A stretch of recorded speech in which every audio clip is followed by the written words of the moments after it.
Hi, wie geht's, wie steht's? And welcome back to Cook Like a German in our series European Fire and Flavor. So, what country are we cooking in today? It is Greece. As you can see in our wonderful map, we started out in Germany, traveled to Spain, and now across we are going to Greece to show you more in a real world scenario. Here we started. That's where we met in Spain, my wife and I, and now we are going to Greece. And what do we cook for Greece? It will be souvlaki. So let's get that started and see how we make souvlaki and what it takes. I made pork and I made chicken souvlaki. You can do also lamb. You can use like pretty much any meat or even vegetables. But all the time, it's a skewer. It's like a Greek street food, actually the Greek street food. And I want to introduce things. If you are going with the old school bamboo or even wood skewers, don't forget to put them in water for half an hour, 20 minutes before you actually skewer and put them on the fire, or they will burn before your food is done. Of course, better is you use a metal skewer. This is a simple one, what is very round, much easier, but stuff might fall off earlier or more often. This is a flat one. They make them also wide, but this one is a good one. The stuff actually sticks to it better. So let's just make one. I have here marinated pork and marinated chicken. Right. They are similar. So the pork, this is actually pork chop or pork neck. You can use like any, don't use like the pork what is really lean. You need some fat on it.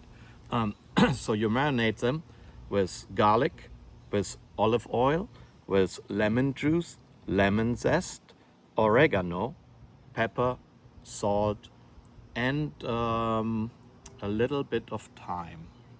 And put it in Ziploc. And I would say like 3 hours is good, 4 hours. Don't go all wild overnight. You don't need that.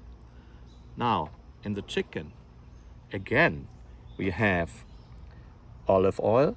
This is actually chicken size. They are a little bit more tougher than like chicken breast and don't dry out so fast. So we have thyme, oregano. We have actually rosemary, lemon juice and olive oil, pepper, salt. We keep it simple. Also in the bag, those most likely need less, maybe 2 hours. And this is the marinade, how it looks. This is the chicken one. You throw also, I used garlic. You can use garlic powder, but I like fresh garlic. I also threw a couple of red onions in there. And to compare, this is the other one for the pork. Slightly different, but this has a little bit paprika in it, what makes it also slightly orange, but very, very close together. If you look it up, there are so many marinades. Everyone has a different one. So let's just start one and assemble it. So I start with the pork. And these are long skewers. I will not make them that long. Be careful with your fingers. You can alternate. Don't put anything on what takes very long, or it will be burned by the time you actually get to it. So I put the tomatoes. These cherry tomatoes hold up very well. Don't use big ones. Give you another. I like onions. This is not a must, but I just like them. And these are sweet peppers. Also, you can use bell peppers as well. So you want to center it, and that makes it easier to put them directly on the fire. But I introduce you now to a very cheap solution.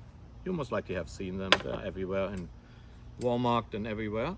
You get one of those, and that makes your life much easier. You have this directly on your fire, and then you can turn them. You can also put them right on the grill plate, but I think this is a very good idea. So I'm doing now the chicken skewer, and then we get the show started. All right, so this time we do the chicken. We have to be a little bit more careful because this guy is harder to get through. Always start so you end up with the center. So you want the meat and the vegetables in the center. You're taking the same vegetables.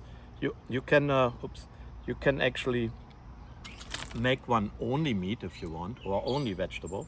Nothing wrong there. I mean, that's up to you and your guests. So let me show you one side dish. We want to give it always a little bit like a German spin. So we have a cast iron pan. We have sweet potatoes, and we have Yukon yellows, which are flavored with paprika, pepper, salt, little garlic powder, and they are pre-boiled. And they are now, the cast iron pan will get hot right now over this pretty good hot charcoal fire. So what we have here is a mixture out of garlic, fresh garlic. We have, you can see on the top, olive oil, and we have a little chicken broth, what we made when we cooked the chicken. And we have a little bit of oregano in here, and lime, sorry, not lime, lemon juice. So we want to use this to get those potatoes, which are almost done. We will turn them once around, but we give them a little bit of juice here. So obviously, if you don't eat garlic or the white stuff, you don't have to do that. But we love garlic, so we are using it. Right, I'm taking out these little air blockers because this gives my fire a little bit more airflow, and it will get it up to speed a little quicker. We want to avoid, I know it's hard to go close and just blow in it, because as you can see, all the coal already has white dust on it, and that ends up in your food. So you don't have to spend a lot of dollars in Home Depot to have a small like fire pit what actually works. There are woods over there, and we are walking our dogs there, and one day we are going one of the paths and people dumped like bricks, all these bricks. So I said, okay, I'm taking all these stones, and then I found at the garbage day this Weber grill plate someone threw away, and this nice little lid, what makes it fantastic to build a little tiny like steamer. So hey, everything goes, right? So this is my 100-year-old mother-in-law's house. It's very, very less maintained because she's so old and nobody else was living here with her, so we moved in. But she had this little square, what 30 years ago had actually some plant growth in there. And I made it into our little tiny garden this year. And there's nothing wrong with fresh basil, some good thyme, little bit of oregano for the potatoes, and some European parsley. And here is a good one we needed because we have tzatziki for our souvlaki, and that cries for chives. So they go in. And it's nothing wild, but we will have some tomatoes, a lot of peppers, hot peppers. I love hot peppers.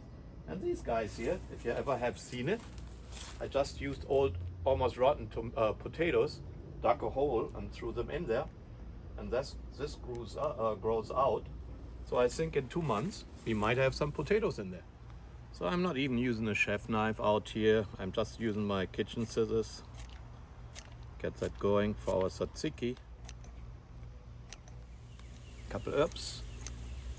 Now it's souvlaki time, but before we go on the hot fire, we take these mesquite, like wood chips, for smoking them. Only a couple because they are strong and we don't want to overpower all the herbal tones and lemon for the Greek type of like flavoring. In addition, we have apple wood smoking pellets. Apple tastes very mild, so this goes in there too, so they can attract a little bit of smokiness. Let's start with the pork.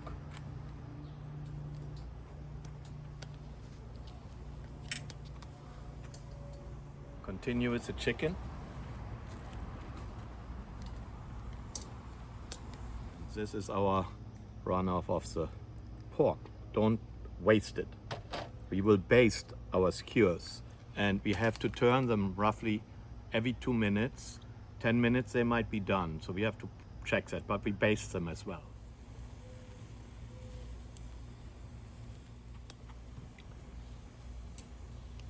So we had a massive thunderstorm and my wood got a little wet, so I helped it out a little bit, and now we have to really be careful when it catches on. So you only need a couple minutes for the pita, and I cut them in half. These are actually pita pockets. So if you want to do like some sort of a almost dinner kebab, you can just fill the souvlaki in here with some salad and a little bit of the tzatziki.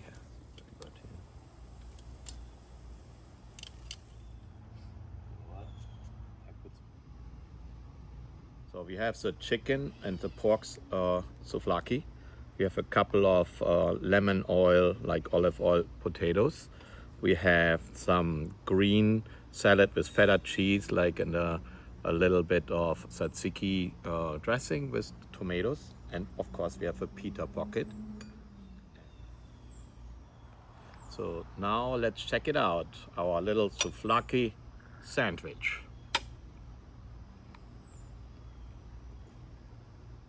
This is really tasty. The smoke comes through. The meat is very tender. Nothing is burnt and dry. And the feta cheese and the salad and the tzatziki just makes it so Greek. And it's just awesome.